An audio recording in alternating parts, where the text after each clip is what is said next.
আন্তর্জাতিক কূটনীতিতে বাংলাদেশের ঐতিহাসিক জয় দেখাল বিশ্ব। সাইপ্রাসের শক্তিশালী প্রার্থীকে হারিয়ে জাতিসংঘের ৮১তম সাধারণ পরিষদের সভাপতি নির্বাচিত হয়েছেন বাংলাদেশের পররাষ্ট্রমন্ত্রী ডক্টর খলিলুর রহমান। প্রায় ৪ দশক পর আবারও বিশ্বমঞ্চে এমন একটি মর্যাদাপূর্ণ আসনে বসছে বাংলাদেশ। এখন প্রশ্ন হচ্ছে, এই পদের ক্ষমতা আসলে কতটুকু?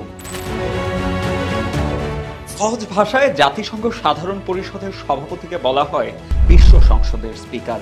একটি দেশের সংসদে স্পিকার যেভাবে অধিবেশন চালান, তেমনি তিনি ১৯৩টি সদস্য রাষ্ট্রের এই বিশাল ফোরামের কার্যক্রম পরিচালনা করেন।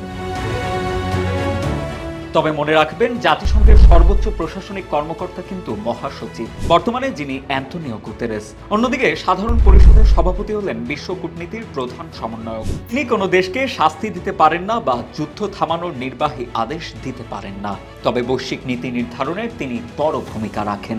প্রতি বছর সেপ্টেম্বরে নিউ ইয়র্কে যখন বিশ্ব নেতারা জড়ো হন, তখন একে বলা হয় কূটনৈতিক স্পিড ডেটিং।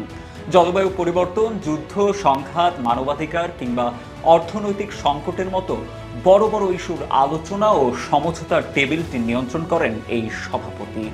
আর এই পরিষদে ধনী দরিদ্র সব দেশের ভোটের মূল্য হয় সমান। সেপ্টেম্বর ২০২৬ থেকে ১ বছরের জন্য এই পদে থাকছেন ডক্টর খলিলুর রহমান। তবে এতে বাংলাদেশের লাভ কি? লাভগুলো হলো, বিশ্বমঞ্চে বাংলাদেশের সফট পাওয়ার বা ভাবমূর্তি তৈরির একটি জায়গা তৈরি হবে।